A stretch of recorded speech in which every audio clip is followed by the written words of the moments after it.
Jeff the Killer is one of the most popular and overrated creepypastas ever. He started with this creepypasta, with this creepy image attached to it.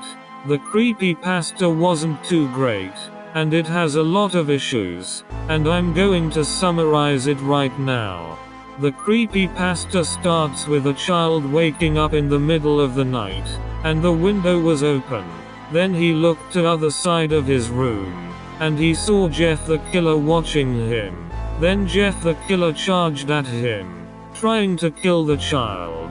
But before Jeff could kill the child, his dad saved him. Then the story changes perspectives, and now it's Jeff's origin story. Jeff, his brother, Lou, and his parents moved to a new town. And when they were done packing, there was a knock at the door. It was one of their neighbors, and the neighbor invited them to a child's birthday party, and Jeff's mum said yes, and volunteered Jeff and Lou to go. But Jeff didn't like that too much, because he's 11 years old. He's way too old to be going to children's birthday parties. But when his mum said something, it was final, so Jeff had to go to the birthday party in a couple days. The next day, Jeff and Lou were at the bus stop, and 3 kids ride by on them on their skateboards. Then they did a trick, and jumped over them on their skateboards. Their names were Keith, the skinny one, Troy, the really fat one. Here's a quote from the story. They looked over at the fat kid. Talk about a tub of lard. This kid looked like he hadn't exercised since he was crawling. Then the leader was named Randy. The bullies looked to be about 12, 1 year older than Jeff. Then Randy stole Lou's wallet. So Jeff beat them all up, and punched Troy so hard that he started throwing up. Then Lou and Jeff ran home, and the police followed. They questioned them about the fight, and Jeff said that he did it. So the cop sentenced him to a year in juvie. Because that's what cops do. They are the judge. They are the executioner. And they will take this 11-year-old to juvie no matter what his family says. But then Lou said that he did it. And he held up a knife. And that's all the evidence that the cops needed. So they took Lou to a year in juvie. And Jeff was sad. So the next day, his mum brought him to the child's birthday that he didn't want to go to, and Jeff wore his iconic white hoodie to it. When he went to the party, he played games with the younger kids, and that was the last time he was ever sane. Because Keith, Troy, and Randy jumped over the fence on their skateboards, and Troy and Keith pointed guns at the adults, while Randy and Jeff fought. And Jeff, the crazy 11-year-old, punched Randy so hard that his heart just stopped. Then Troy and Keith try shooting Jeff, but Jeff dodges the bullets. Then Jeff rips a towel hanger off of the wall, and kills Troy with it. Then when Jeff and Keith were fighting, a thing of bleach falls on Jeff's face, burning him. Then he hits Keith with the towel rag. And while Keith was breathing his final breath, he laughed, and lit Jeff on fire, and Jeff passed out. Then, when Jeff woke up, he was in the hospital, and his family was there, including Lou, and they gave him a mirror so he could see his face. His face was all white and burned, and Jeff loved it. This is the quote from the story. It's perfect. His family was equally surprised. Jeff started laughing uncontrollably. His parents noticed that his left eye and hand were twitching. I've never felt more happy. Ha, ha, ha, ha, ha, ha. Look at me. This face goes perfectly with me. He couldn't stop laughing. He stroked his face, feeling it, looking at it in the mirror. Get a room. Then the author takes a break from the story to tell us about how Jeff lost his sanity when he was fighting Randy. When Jeff's family got home, they went to bed, but when Jeff's mum woke up, She saw Jeff in the bathroom. He burnt out his eyelids so he couldn't stop look at his face, and he could never stop looking at himself. And he carved in a smile for himself, because he was so happy. So his mum told his dad to grab the gun, but Jeff killed them before they could kill him. Then he told Lou to go to sleep, and he killed him. Yeah. So that story has some issues. Mainly Jeff is way too strong for being an 11-year-old, and Jeff's parents aren't that well written. But this story is really fun to read, and it's so bad that it's good. Jeff the Killer is also just a Joker ripoff, but instead of his face being like that from a giant acid pit, his face is like that because of fire, bleach, and alcohol. But this wasn't the first Jeff the Killer story. This creepypasta is stolen.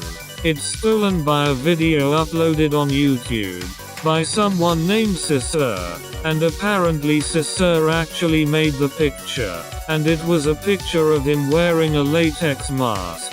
He originally made Jeff the Killer as a spooky person he could roleplay as, and he made this video. The video is a slideshow going over the backstory of Jeff the Killer, and pretty much the story is that Jeff the Killer has a brother, Lou, and he's pretty chill. But one day, Jeff the Killer slipped on a bar of soap, and acid fell on his face, and he's never been the same. Now he kills every human. Sisser also had another account called Killer Jeff, and he gave a different contradicting story. In this story, if you say Jeff the Killer's name enough times, then he will appear in front of you, and he will scream at you. But also, Sisser didn't actually make this image. He lied. It was found that the original image came before this, and no one knows what the original image of this was. But we do know that Jeff the Killer came from this image, and no one knows what this image was from. Besides that, the eyes are Mr. Potato Head's eyes. But even though Sisser didn't make the Jeff the Killer image, I would still credit him for the creation of Jeff the Killer, because he made the lore and the name of him. But later in 2015, something happened to the Jeff the Killer story. All of the popular creepypastas are all on the Creepypasta Wiki, but the Creepypasta Wiki had very strict quality control measures, and they would not allow any bad creepypastas on the wiki. So Jeff the Killer was banned, and all of the Jeff the Killer fans were sad. So the Jeff the Killer fans and the Creepypasta Wiki came to a compromise. The Creepypasta Wiki made a contest between a bunch of up-and-coming writers.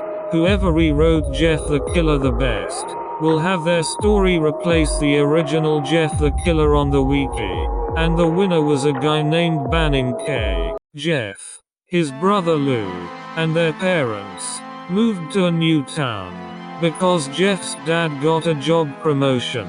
But Jeff and Lou didn't like the new place because they missed their old home, and their parents were neglective. On their first day at the new town, they went to a store, and they parked their bikes outside of the store. Then when Jeff and Lou left the store, there was 3 kids riding their bikes. Troy, the fat one, Keith, the skinny one, and Randy, the leader. So then Keith punched Lou. So Jeff fought all 3 of them, and Jeff and Lou ran away. But their parents were not happy about Jeff and Lou. Their dad's boss was Randy's dad, so he was very mad. Then the cops came to the house, and the cop said that Jeff and Lou were in the wrong, and Randy was in the right, because the cop was related to Randy. But the cop didn't sentence anyone to juvie or anything. He just told them to not do that again. But as punishment, Lou and Jeff's parents made Lou stay at his aunt's house for the rest of the summer. The next day, Jeff's mum woke him up early in the morning, and she wanted him to go to Randy's house and befriend Randy. But Jeff didn't wanna. So Jeff's mum said that if Jeff befriended Randy, then Lou can come home. So Jeff agreed. When Jeff got to Randy's house, Randy and Jeff actually became friends, and so did Jeff's mum and Randy's mum. But when their moms went to go shopping, Randy got Keith and Troy, and they tried beating up Jeff. But Jeff fought back, and he won. Then Randy and Jeff put everything away so their parents didn't see. But Randy accidentally dropped his flare gun, and it shot Jeff right in the face. When Jeff woke up, his parents were talking bad about him. They said that Jeff is going to have to be homeschooled because of how ugly he is. Then when they all went home, Lou suggested that Jeff should pick dinner, but their mum told them to both just go to sleep. But when Jeff woke up in the middle of the night, he murdered his dad. Then his mum asked him to stop and he said, "Mum, I think you should take your own advice. You know what you told Lou when we got home tonight? He wanted to do something nice to welcome me home. Do you remember what you told us to do instead?" Jeff asked, as he now crawled over, cornering his mother on the bed. "What did I say?" she asked, the question coming out at barely a whisper. "Go to sleep." In this story they tried giving Jeff's iconic line a backstory, and I don't think I really like that. I feel like originally it was simple and creepy and good. Then after Jeff killed his mum, he went to his brother, and woke him up, and Jeff told him that he loved him, and that he's free now. Then Lou went back to bed, and Jeff left. That story is objectively better than the original creepypasta, but I don't enjoy this one as much. It's just the same story but without the so bad it's good stuff. And this story did have some really cringe and edgy dialogue. Like when Randy said to Jeff, "Why are you smiling at me? You queer for me or something?" And he also just called Jeff the F-slur. So yeah. But I do really like the change of Jeff not killing Lou anymore. I feel like in the original creepypasta it was pretty out of character for Jeff to kill Lou. After this it was pretty silent for Jeff the killer, and nothing new really came out. Until 6 years later, in 2021, the Morgue Files episode 2 came out. The Morgue Files is an audio story series type thing created by David Neer. Each episode is about a different creepypasta, and it's like an anthology series, but with connecting elements between each episode. And episode 2 was about Jeff the killer. Jeff and his family moved to a new town, and Jeff was worried about being bullied because he has albinism. On his first day of school, he saw two bullies, Spencer and Justin, bullying Lou. So Jeff beat them up, and the principal yelled at him for that. Then, a couple days later, the principal caught him outside of the school, murdering a cat. So his principal yelled at him and took his knife.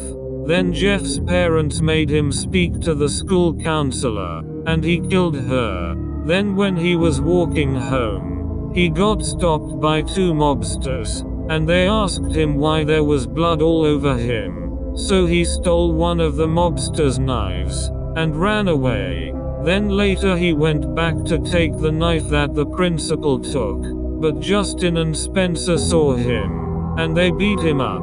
Then when Jeff went home, Lou wanted to talk to him. So Jeff went out to get beer so they could drink when they were talking. But after Jeff got the beer, he encountered two mobsters, and they wanted to kill him after he stole one of their knives. So they carved a smile on him, and they burned him. So Jeff went to the hospital, but then he escaped the hospital, and he went and murdered the two mobsters who hurt him. Then he went home, and killed his parents, and Lou. Then he kissed his mum goodnight. Then he went to Spencer's girlfriend's house, killed her. Then went to Spencer's house, killed his other girlfriend. Then he killed Justin. Then he killed Spencer. Then he killed Justin's brother. Then he killed a girl named Jane's parents. And he got arrested. That story was okay, but it was very, very edgy. And there was some things that I left out when summarizing this story, because I didn't really feel comfortable talking about it. I also don't know why the mob got involved. They stopped making Jeff a Joker ripoff and turned him into a Two-Face ripoff. But now I would like to talk about something that's pretty much the opposite of edgy. Roblox. Jeff the Killer is very popular on Roblox. And he's probably the most influential character in Roblox. Because of this one game. Survival the Jeff the Killer. This stupid game started such a big trend. Pretty much the game is just a treehouse. And if you leave the treehouse then you will die.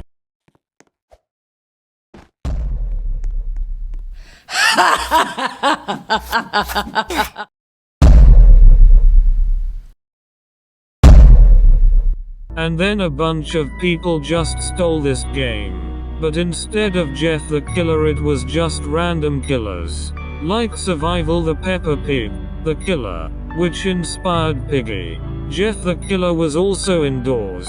He was in the 2023 April Fool's update, which you can still play if you beat Doors Floor 1. And he just randomly spawns every time you open a door. And he acts the same way as he does in Survival the Jeff the Killer.